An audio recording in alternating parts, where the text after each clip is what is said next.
పచ్చి కూర అండి. కేజీ పచ్చి రొయ్యలు. ఫస్ట్ పచ్చి రొయ్యలు శుభ్రంగా కడుక్కోవాలండి. కడిగి అట్టి పెట్టుకోవాలి పచ్చి రొయ్యలు. ఇదిగో కేజీ పచ్చి రొయ్యలు అండి.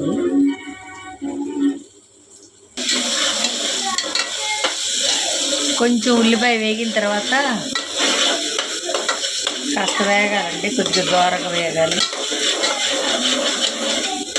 ఇలా వేయించుకోవాలి కొంచెం. అల్లం వెల్లుల్లి పేస్ట్ అన్నమాట.